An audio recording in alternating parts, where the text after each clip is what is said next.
Okay, kind of picking up where I left off, continuing to talk about the Joe Rogan, Rhonda Patrick interview, just finishing up with a couple more topics that I get into on the first video because I ran out of time. So one thing, and I think Rhonda Patrick has a lot of great information. I think it's very much as actionable and helpful, but she's not a carnivorous expert.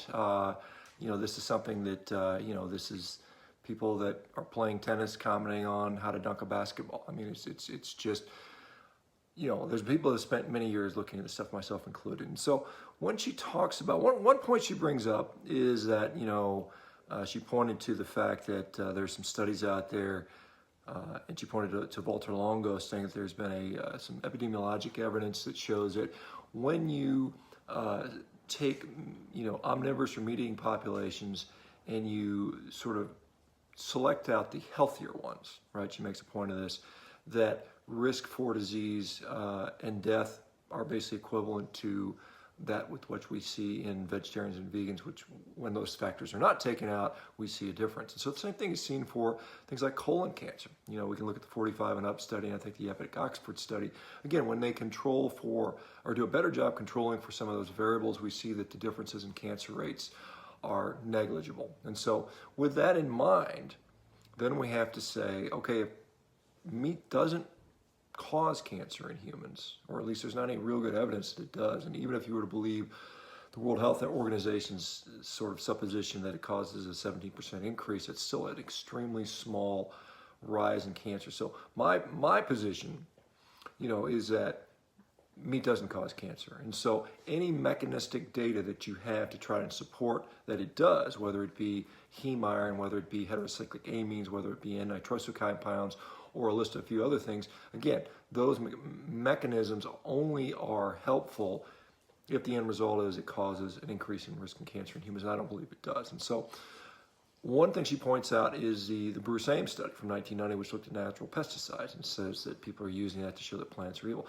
That is not why I utilize that study. What I do is I say, look, there are mechanistic data to show that plants can cause cancer as well. It's not that they cause cancer, but if we want to look for mechanisms and then extrapolate that mechanism into broad applicable suppositions in the entirety of human disease and physiology, I think we're making a mistake, okay? So if we have the microscope too focused in and we're not looking at the big picture, there's a problem with that. She goes on to talk about putrefaction in the colon.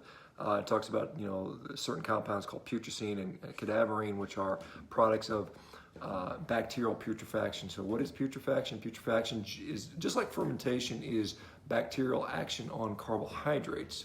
Putrefaction, and it sounds a lot worse because it's an awful sounding word, right? But putrefaction is just the bacterial action upon protein, right?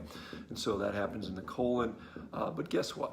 There are studies on ileostomy patients, and when you feed them soy-based protein versus meat-based protein, guess which proteins get to the colon more so than the other one?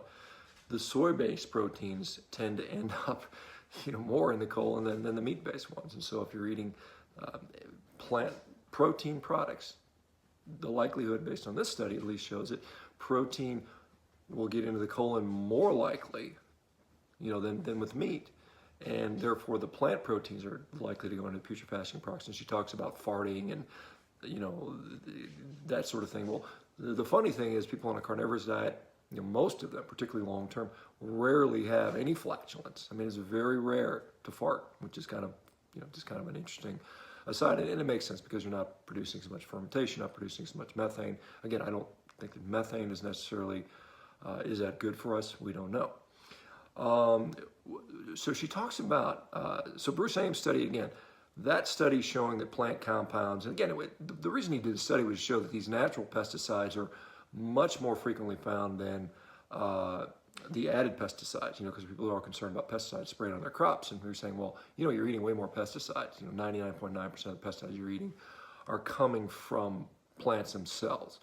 And then he goes on to say, well, there are high-dose rat studies and animal studies which show that they can be carcinogenic. Again, that's a mechanistic study that supports that some compound could give you cancer. It's not that it does. It's not that there's epidemiology that supports that. The problem is when we see those same type of mechanistic studies about meat, again, she brings up heterocyclic amines. Again, that is not good enough.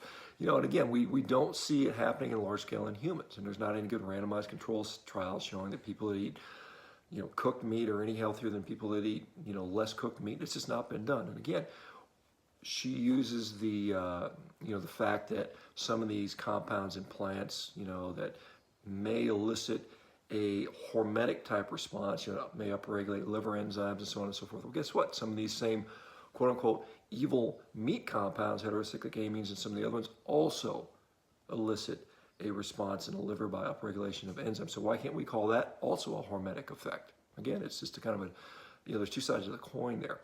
Sulforaphane, one of the things that we see is, she's a proponent of sulforaphane. I think certainly there is evidence to support that in certain situations it can be helpful. And again, this is plant compounds as a medicine versus plant compounds as a food. So if we take medications out, and call them, compounds that are extracted from plants and call them drugs, we have to look at things differently. I can take amoxicillin, it's a pretty good antibiotic, but it has side effects. And so the question is, what are the side effects?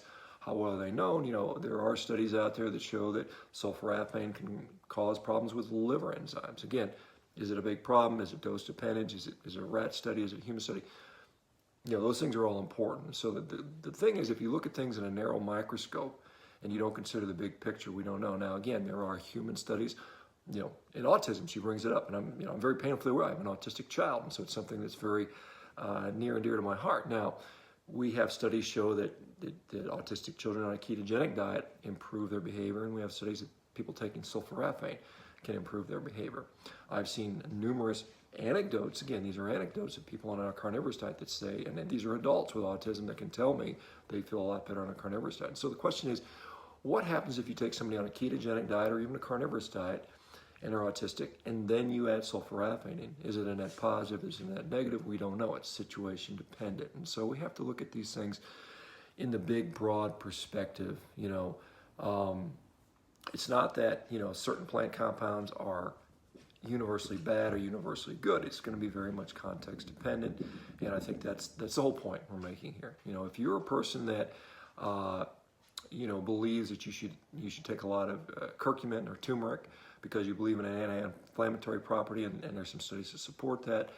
Well, what happens in a situation when you're on already an anti-inflammatory diet, like maybe a ketogenic diet or a fasting diet or a carnivorous diet? Are you seeing that that's going to have a net positive or a net negative effect? And these are the unknowns. Again, there are many, as Rhonda, Patrick, and anybody else that does this will surely agree to, there are thousands upon thousands of different metabolic, enzymatic, and other biochemical processes going in the body. And we only look at a handful of these typically when we're looking at compounds, because we have a theory, we want to support that theory. We test it out in a few cases and we find out that sometimes it supports our theory, and then we can go back and say, look, this works. However, those compounds could easily, if the theory was the opposite and said, hey, I think that sulforaphane is actually bad for the body, so now I'm going to start looking through thousands of reactions and see which ones might be negatively impacted. And that really research is not being done because, again, we have a theory based on epidemiology, and the epidemiology, unfortunately, is very, very much not very reliable. And I think many of the hypotheses generated from them, they don't pan out, right? Let's talk about autoimmune disease. And again, this is purely an associational observation. It doesn't mean there's any causation here, but autoimmune diseases tend to run, not all of them, but the majority of them tend to run much higher in females, right? And why that happens, it's speculative. It's possible that there's genetic differences, obviously, that could lead to that. Possibly, when women become pregnant, they're exposed to fetal antigens, potentially. That has been postulated. There's another relationship. Females, and this is pretty clear from nutrition data, females eat a lot more vegetables than men do. Again, I'm not saying that vegetables cause autoimmune diseases, but you could draw that hypothesis based on that data. You could start to support that by seeing that many people, females and males, that withdraw plants from their diet seem to improve autoimmune symptoms. And so that's a theory. Again, it needs to be tested. Maybe it's crazy, maybe it's not, but certainly I think it's worth possibly investigating, particularly as we continue to see more and more people that withdraw vegetables from their diet and notice their autoimmune symptoms go away. Again, what do we know? And a little bit to talk about the gut. So this is information that's been being ferreted out by the Paleomedicine group in Hungary. They're looking at gut permeability. Gut permeability is a big topic here, and it's thought by many people that it plays a significant role in development of autoimmune disease. And so what is the Paleomedicine group doing? They are looking at gut permeability through something called polyethylene glycol, and they're looking at how certain foods impact gut permeability. And what they're finding is particularly vegetable oils tend to be problematic for gut permeability. They're finding out that certain medications, certain drugs, certain supplements also tend to interrupt the gut membrane, and also when that happens, even things like the blood-brain barrier tend to become compromised, at the same time, and other membranes.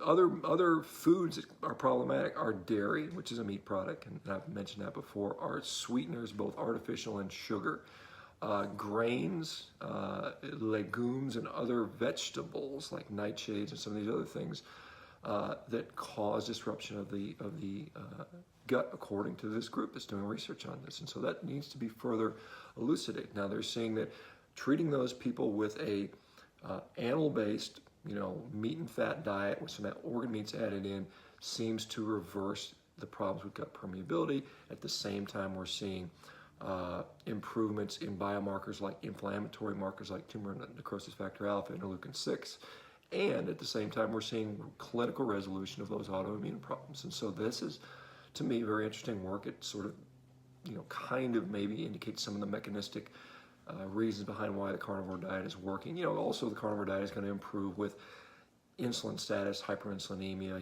reducing insulin resistance. Those things are all, pretty common to a low carbohydrate diet. So in short, there is some mechanistic data. Again, it needs to be ferreted out. I don't think Rhonda Patrick is providing bad information. It helps for many, many people. But again, this is not her area of expertise. There are people that have been looking at this far longer than she has. Certainly there are good uses for plants in certain cases, but again, it's context dependent.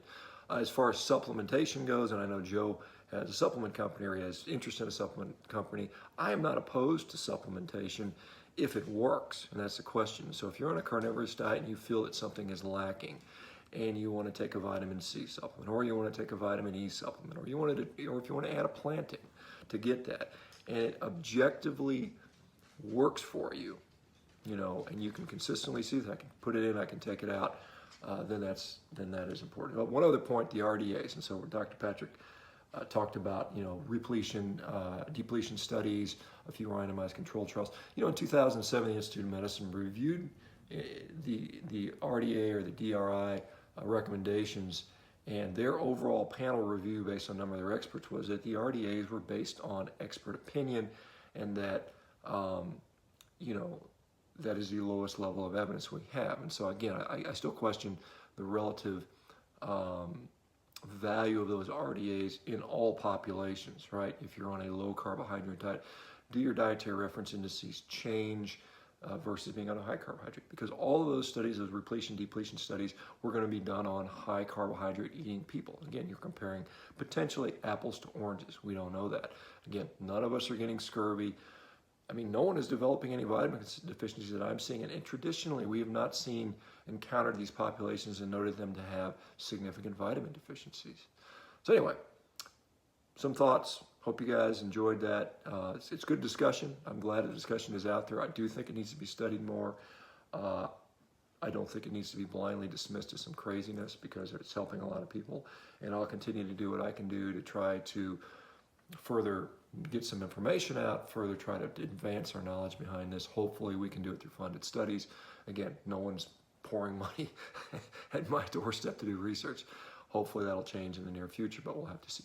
Okay, guys, thanks. Let me know, subscribe, comment, blah, blah, blah, all that typical stuff. All right, take care, guys.